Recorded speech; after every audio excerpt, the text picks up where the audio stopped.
Welcome back to my channel. Today is going to be one of those videos that I really truly enjoy doing, and that is going to be a day in the life. So we are smack dab in the middle of spring, and we are coming to the end of living here in Virginia. And if you guys are new here, we live literally like right next to the beach, right next to Hampton University. Like, we are in the epicenter of everything. And so I thought today would be a great day to show you guys one of our family days. Day. How many times can I say day in one video or one intro? So before we jump into it, please go ahead and hit the like button, hit the subscribe button, so that way you guys can be notified anytime I post a new video. So we already have quite a bit planned. I am basically showing you, like, what am I gonna put on the thumbnail? A normal day in the life. We will definitely be spending a lot of time together, and I want to show you guys kind of the reality of one of these days. And my husband's home, so this is absolutely perfect timing to film one of these. He came home to visit us, and he leaves again next week, Saturday. So today we're going to actually go to the beach. If you couldn't tell, I am in my swimsuit already, and this is actually one of my, I'm like looking at myself in the mirror, this is actually one of my favorite patterns from Lime Ricky. You guys know anytime I wear a swimsuit, it is literally Lime Ricky, because of the fact that I'm so top heavy, and until we do get our breast lift reduction, they are like fully covering everything that I have going on. This, like, just to like explain, I am currently a 36 triple D. Like, it's in between a triple D and a double D. It really just depends on the bra. But also, like, before I lost 140 pounds, I was a 44 triple D. I mean, if you've seen some of my transformation videos, like, one of my breasts was the size of my head, no lie. So you can imagine from them going from like that size and shrinking down, because, you know, obviously the size of the breast is different because the band size is different. They need a little bit of help. So these definitely cover them all the way. I do need to run to the store. I want to get like some hoagie rolls, stuff to make sandwiches, take that with us to the beach. I also haven't picked another book to read. So I have a stack of books that I left out from packing, and I have no idea which book. I have a couple over here that I want to take with me, because I usually, when I'm by myself, I can't take books to the beach. But when my husband's there, I can read a little bit. So we'll see what I do. Actually, I have Die For Me on, but I said I was gonna save that for our road trip. I don't know, because then I won't have to take a physical copy. And you guys know, every time I take a physical copy to the beach, it never makes it out the same way that it goes. So as I get older, I really think back to when I would do absolutely nothing for my skin. And I've been showing you guys like my little mini skin routine, but especially going out to the beach. Hold on, my two younger daughters are fighting. But especially prepping to go out to the beach, or even as long as when you get there, like, I'm not gonna put my actual sunscreen on my face until we get there. I think it's really important. And like, I don't think that I'm aging like badly. Like, my husband's like, no, you're aging really gracefully. Like, and I'm like, why are you saying that? Because you're my husband. Are you just saying that just to prevent like too much? Like, okay, so I'm a freckle face, and these freckles are natural. If you do your research on freckles, there are like two different types of freckles. There are sun damaged freckles from not protecting your skin, and then you have the people who are born with freckles, which I'm one of those people. But you are more sensitive to still receive sun damage. And I just think it's really important to just take 5 minutes. Like, you don't have to do like all of these beauty guru routines where that's just not enough. And also, don't be afraid to use the product, because it's not about keeping it, it's about using it. But anyways, don't be afraid to take care of your skin. It's really important, and it doesn't matter what your complexion is. you need to take care of your skin. And I had to tell my second oldest daughter this because she was like, I don't need to put no sunscreen on my face. And I was like, girl, it does not matter. Like, the sun is beating down on you. And even though you may not receive sunburn, does not mean that you are not susceptible to skin cancers or sun damage. And so she was like, no, you're right, Mom. And so I went ahead and hooked her up. And that's not something that like I knew and learned and understood. Just because I was tanner than my family members doesn't mean that I shouldn't have learned to take care of my skin out in the sun. And I really don't know too much about it. I'm just kind of doing the absolute most basic.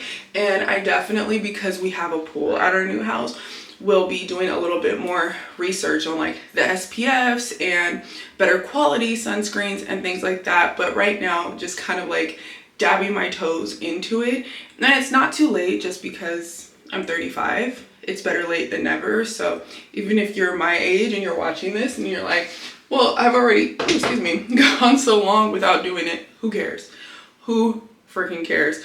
Still go, still take care of yourself. It does not have to be super expensive either. Like the sunscreen I got, it was only like $10. And honestly, that's better than nothing. So take care of yourself, take care of your skin, and you know, you will see the results of your hard work. Like I've always like washed my face and kind of like, I've been doing like my rosehip oil, which I get from The Ordinary. I've been using this exact same one for like 10 years. You can get it at Target. It's like $10. And I started with kind of dabbling into that, and I really never liked moisturizer because I don't like the sensation of like lotion on my face. But actually I've been enjoying it as long as like when I do it at night, because I didn't do it last night. When I do it at night, I wake up and I just feel so good, so hydrated. That is kind of what I'm doing. And then this all, by the time I go to the beach, all the oil and everything will soak in, and then I'll put the sunscreen on top when we get there. Okay, so we're here in Target, my favorite section in the summertime. They're coolers and everything. So last year, our little bag cooler, my kids left all the food and put it in the garage and did not tell me that it wasn't emptied. And we were wondering why we were getting so many gnats. And one day I opened it and it went straight in the trash. Just no, it went straight in the trash. So we're here gonna get another one. Now the colors to me aren't as cute as 2 years ago when I got the other one that had to go in the trash, but this green one is super cute. And I love these because you can put your cups up here. You don't have to actually open it. You can reach in this way and it actually fits a lot of stuff. Like we've fit like pasta salad, drinks, sandwich stuff, fruit, everything inside of here perfectly fine. And then you just put all the trash in here and empty it. You actually have to empty it. You don't leave it in there, okay? And then my oldest son, he is like in adult sizes now. He's a small, so I needed to grab him like a pair of swim trunks. These are super cute too, and his favorite color is blue. So I think I'm gonna get that, and I think I'm gonna actually get this green one because I don't know why. It's giving like golf, Martha's Vineyard, maybe, I don't know.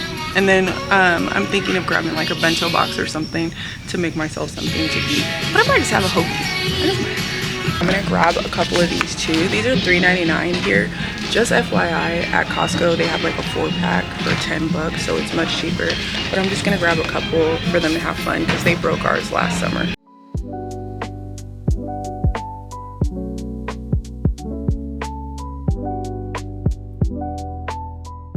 Okay, so I have our new little ice cooler. We went to Aldi.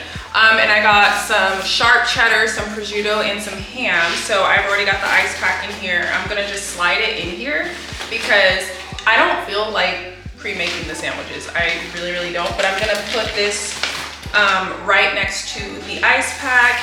And we've got some rolls. I didn't realize that they had a pack of 8. I usually only see, I'm gonna actually put this on the top. They have a 6-pack, but they actually have an 8-pack. So also I would usually make this salad myself, but I didn't feel like doing that. So what I'm going to do is I got this one. This is the caprese one. So it has mozzarella, peppers, tomatoes, really good. And then somewhere around here there's some feta. I'm gonna go get the feta and add that inside of here real quick.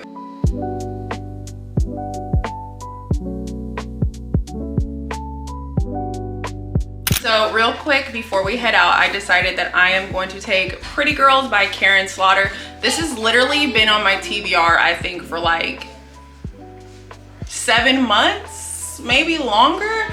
You can go all the way back to sometime in fall when I said this was gonna be on my TBR. I think the more that I heard people say this was gonna make me cry and it was gonna be devastating, that I just kept on pushing it off. So if you guys remember, I went through like a nervous breakdown in the fall, and it literally continued for like 6 months. So my reading was kind of slumped down, and I was just reading a lot of like fluffy romances during the time. So I think I'm finally ready to go ahead and dive into this one. Sisters, Strangers, Survivors. So I think this is perfect to kind of just like not read slowly. I don't even know why I can't word myself correctly, but that way I can have a fast-paced book. I usually read thrillers in a couple of days because you're constantly wanting to get to the next thing. So I think it's perfect to go ahead and start this at the beach. We're all packed up and ready to go, so we're gonna head out in a little bit and I'll take you guys with me.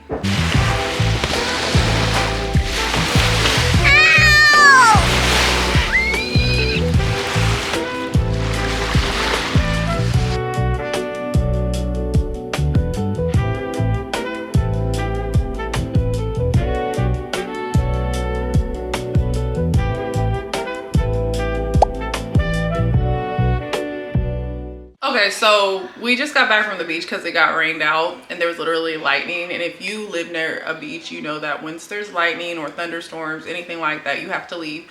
And if they see it, then you have to leave for a minimum of 30 minutes. So we're home, which is totally okay because I think I want to take like a 30-minute power nap anyway before we hit the road, because it is almost 2 hours to get to the drive-ins. So I'm gonna take a rest. Well, I'm gonna wash up, take a little 30-minute rest. Even if I don't take a nap, like, this is important, this is key. You can do multiple things with your kids in a day, but I think it's really important to just take a moment, even if it's just to lay there and you're not taking a nap, to just kind of replenish yourself. And also, like, if you need to, showering will replenish you, washing your face again, kind of to waking you up. Maybe have a cup of like some type of minty tea to kind of uplift you.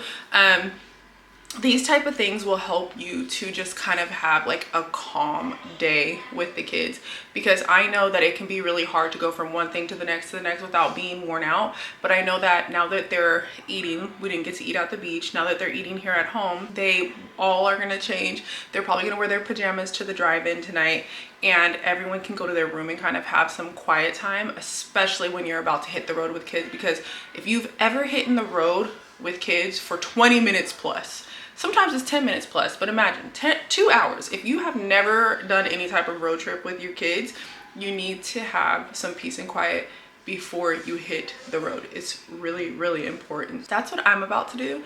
I might wear my pajamas to the drive-ins. I don't know. But no, because see, like, my pajamas are really long.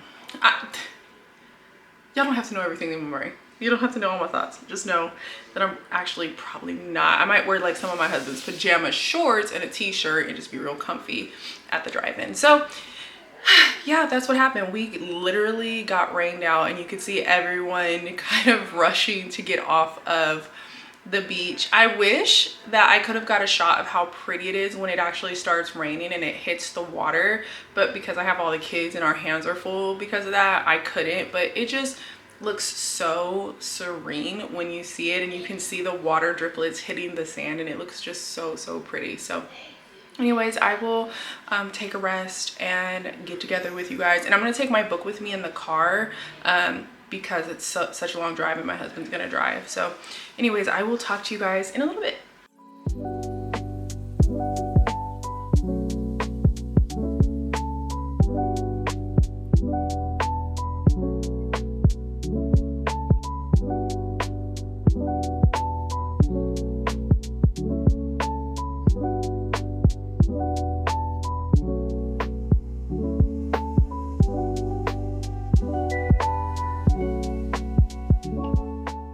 Well, it is officially Monday, which means it's been Saturday, Sunday, 3 days since I left the drive-in. Now, on my way home from the drive-in, I didn't do any reading, but I did film an outro when I got back. I did film an outro, and I went to sleep, and I woke up, and I really, really, really wanted to read this here book. And I know it was a day in the life, and in my outro, I didn't even talk about the book. And then yesterday I bed rotted the entire day and read this book in 24 hours. When I opened it up, I think I was on like page 46 or something, and I finished the entire book. I did take time to eat, and I did take time to take a nap to rest my eyes, but I did not put the book down at all. But before I get into that, let's talk about what we did. So we did go and watch the Mario Galaxy movie, and I did say this in my original outro. I felt okay about it. I didn't feel like it was as strong as the first Mario movie. Like, just like as a parent, I felt like I was watching like a YouTube gameplay video, and then the plot was kind of like everywhere. The development of the characters was kind of everywhere. The kids loved it. They didn't recognize it. I didn't really enjoy it that much like I enjoyed the first one. I think like all of us enjoyed the first one. It was just so funny, and I think it's hard to like recreate that humor and everything that the original one had. So that's just that. And also there are 2 end credit scenes at the end of the movie that do share with us that we learned that there's going to be a new character that honestly I've been waiting for before Rosalina. I didn't think Rosalina was going to come in first. You could probably guess who it is. But my favorite character in the whole movie was Yoshi. Yoshi's my favorite Mario character, period. So absolutely loved him. He's so cute. Whenever I play any Mario games, I use Yoshi because he's my favorite. So I loved him. And like I said, we came home, and it takes almost 2 hours to get here. Oh my gosh, but I did get bites at the drive-in because there was some bugs out because I'm still in Virginia and the bugs are already out. We got home, it was basically midnight, and like we all just passed out. Like I did my face, I brushed my teeth, and I just like plopped in the bed. Some of the kids were like dragging their feet like zombies, but we had a really, really good time. Now, let's catch up on Pretty Girls by Karin Slaughter. I think this is the first time in a long time that I've read a thriller in like 24 hours. I'm gonna call it 24 hours because I started it while driving, and then I didn't pick it up, and I did the entire rest of the 350 pages yesterday. Let's start with my rating. So the rating that I gave this one on my Goodreads is 4 stars. Now, when I did that, I'm kind of stuck between a rock and a hard place because I feel like, is this really a solid 4 stars for me just because I didn't want to stop reading it?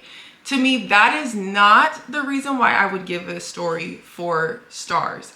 Because I'm kind of leaning towards a 3.75. I don't think I've ever given a thriller like a number like that. I've given like a 3.5. That doesn't mean that I don't like the book. There was just something about the plot that I could figure out almost everything. And I've told you guys before, I don't want that to be a reason why I don't give something a high rating. But I felt like the repetitiveness of what I saw coming every single time was kind of bothersome. Now, this story follows 2 sisters who are living life after their sister has disappeared 24 years ago. They have had no resolution, and no one has had any clues. No one. Not the sheriff's department, not the regular police department, no friends, no family, no one has seen the sister since, and there's no clues to go off on.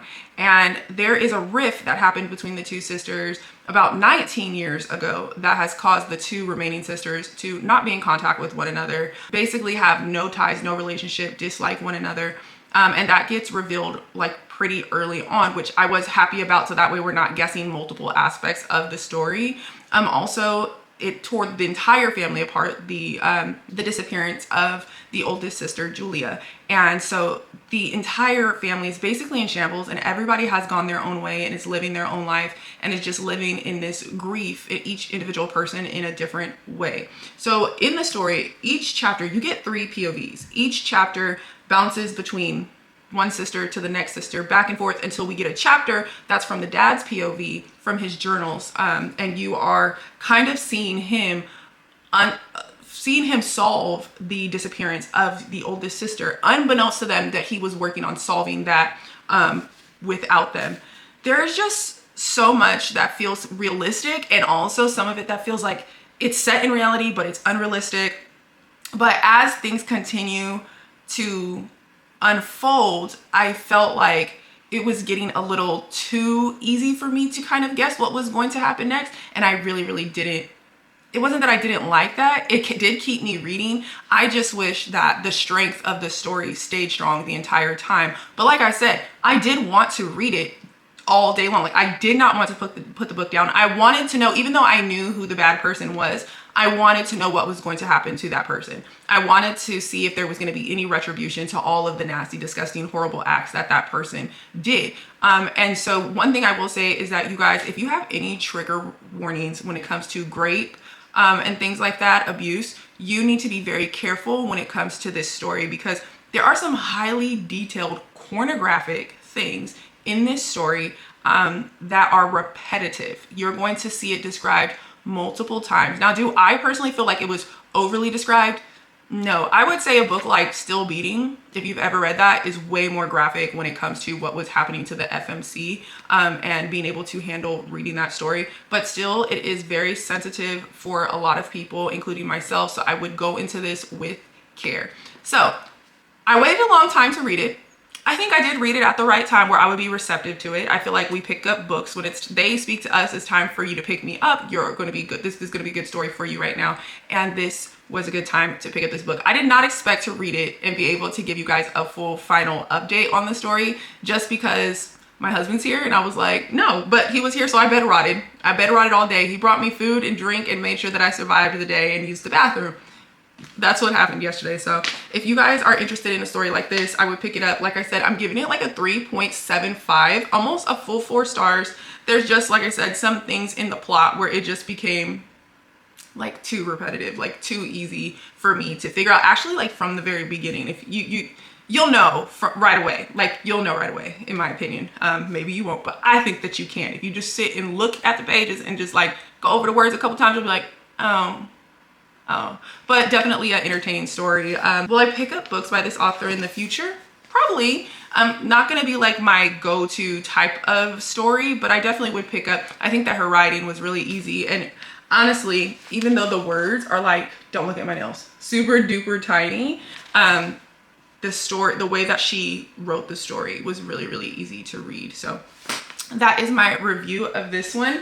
I really hope that you guys enjoyed spending a little normal day in the life, kind of our last hoorah out here, living at the beach and hanging out and doing all the things that we love to do here in Virginia before we have to figure out a new area and find new things to do. But yeah, I'm really grateful for you guys. Thank you so much for being here. And before you go, do not forget to like, do not forget to subscribe. And until I see you next time, happy reading.